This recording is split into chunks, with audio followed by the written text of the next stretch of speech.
Well, yesterday we opened up the show talking about Brian Kelly and the whole LSU saga.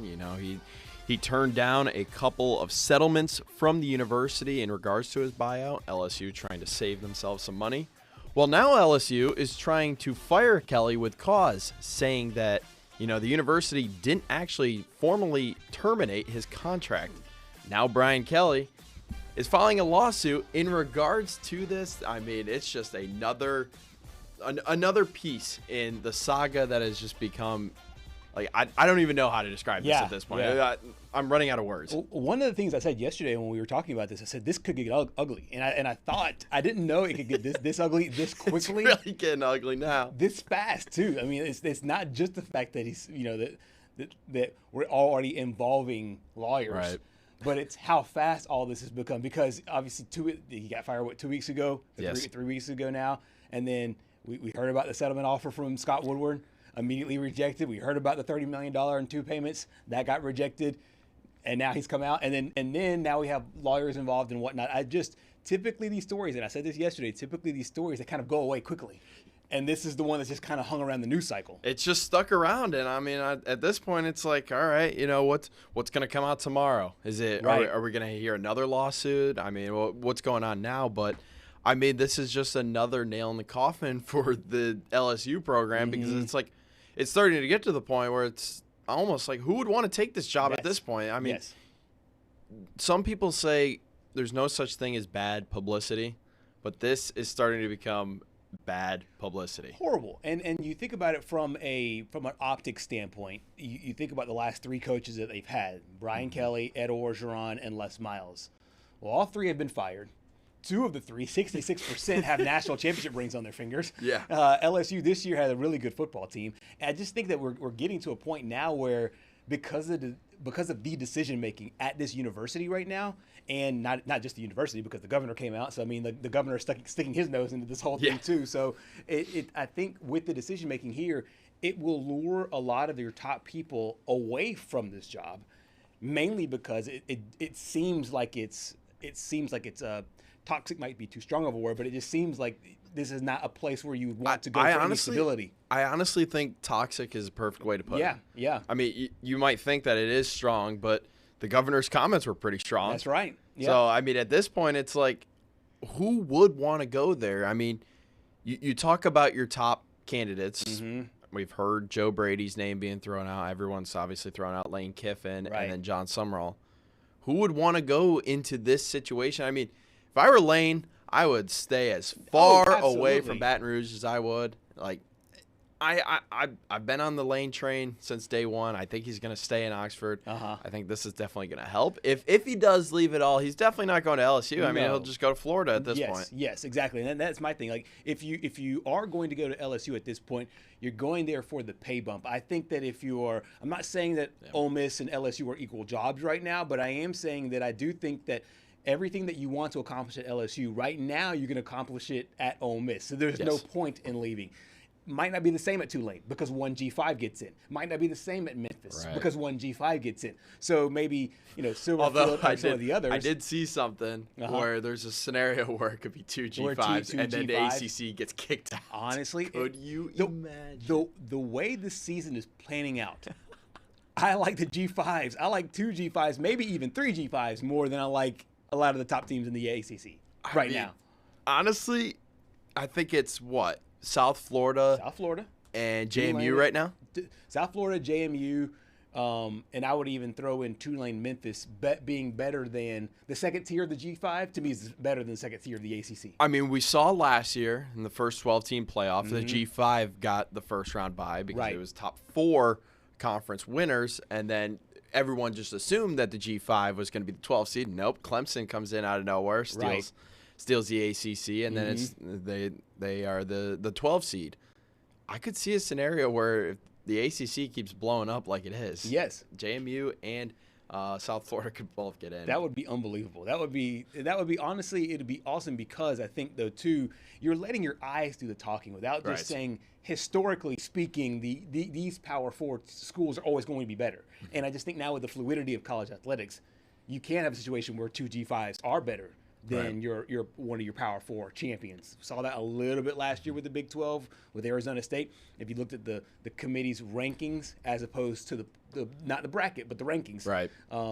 The Arizona State and a couple others were way out of it. Obviously, Arizona State played well because of Cam Scatterwood and a couple others, but we are starting to me crystallize a difference between what you're seeing on the G5 level and what you're seeing on the Power 4 level. Yeah, and we'll get into we're going to give our own brackets as they would stand right now after Week 11 of college football action. But let's go back to this LSU Brian Kelly saga again. So here's what all went down over the past 48 hours. So LSU came out after the whole settlements getting rejected by Brian Kelly. LSU came out and said that they never formally terminated Kelly, and now they're looking to fire him with cause. And obviously with cause means they get out of that $54 million buyout, which that would be quite the turn of events right there. And then in response, Brian Kelly, he files a 48-page lawsuit and alleges Scott Woodward did not have the authority to fire him. So, I mean, Scott Woodward, we've given Scott Woodward, we've basically said, like, hey, this guy's really not good. Yes. This guy shouldn't have a job. But now it feels like he's just taking shots from everywhere. Right. And I'll be interested to see, and a lot of this might be legalese. I'm interested to see how LSU paints the picture of firing Brian Kelly with cause, because the cause in and of itself, in my opinion, I don't know how it stands in the court of law about the play overall. Now, if there were some other issues, I think that could be the. I think I was telling you there was an unconfirmed report that while he was head coach at the local golf course, he played over 400 rounds over 4 years. Wow, that might be what they're trying to get for probable cause right there. That's a lot. And if so, let's just say LSU wins this thing. I mean, because now it's going to get ugly, right? And they'll look at everything. if he one misstep.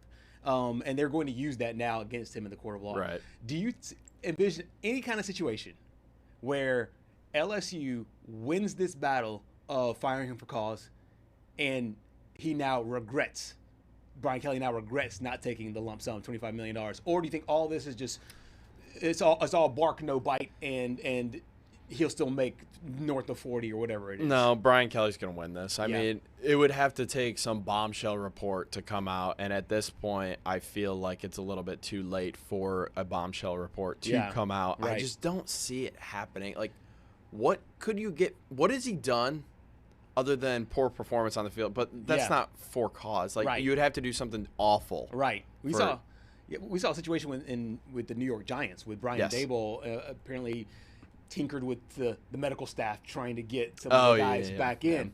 Went into the tent. Right. I could see a situation, and I think he got fined like $100,000 from the NFL. So I could see a situation like that, and it's not apples to apples. But if Brian Kelly did something like that, then I could see a firing for cause situation. This, I think, is going to be harder to prove. And like you said, I don't think that I don't like the guy is permissible in the court of law. That doesn't. I don't think that's because I don't like the guy. Well, that's too bad. There are a lot of people who don't like Brian Kelly, and our partner, our former partner in crime here, she was a big fan. I'm not a big hater of Brian Kelly. Former partner in crime. Exactly. There was a report that Andrew Whitworth, the former LSU offensive lineman, for forever, the champion player on the college and pro levels. Apparently, there was a situation where I don't think that Whitworth did not say that he did not like Brian Kelly, but basically came out and said was like, Brian Kelly just gave me like the sure. I mean, a lot of people didn't like Brian Kelly, and a lot of former players, and everybody's been pretty outspoken about how Brian Kelly didn't help me here. Brian Kelly, I had some personal things go on in my life, and then Brian Kelly didn't even reach out to me. I mean, that just goes to show you what kind of coach he was to these players. But I mean, again, you cannot just say, "Oh, I didn't like the guy." That's like saying, I'm gonna get my car washed, but you didn't do a good job, so I want my money back. Right, I mean, it's just not gonna happen. Exactly. You're exactly right about that. It is funny with LSU now because it's an interesting game coming up for this football team.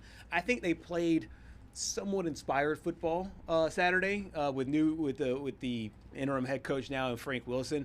Obviously, the offense really just did not look good at all. Do you see a situation? I know Arkansas, it's been a struggle for the Razorbacks here this year. Do you see a situation that Arkansas can now pounce a little bit on this team and this program that are down a little bit, not just down from a head coaching standpoint, but also down from a production standpoint? They scored 9 points against Alabama. Well, we'll get to a guy here after the break that will probably give you a little bit of a better answer than I can. But no, I don't, only because I really like what LSU showed against Alabama this past weekend, right. and what the Tigers were able to do against a good Alabama team that started to make people think twice. Okay, is Alabama still really good? Right. It seemed like the guys really rallied around Frank Wilson, and that definitely showed up on the field. Now the only question is, can you score against Arkansas? But then on the other side, Arkansas is the worst defense in the SEC. That's so right. if you can't score against them, then Right. you got major problems. Yeah. And as we saw in the Auburn-Arkansas game, it just shows, as we talked about yesterday, a night and day difference. They put up a ton of points on Vanderbilt. They struggled on offense against Arkansas. Right.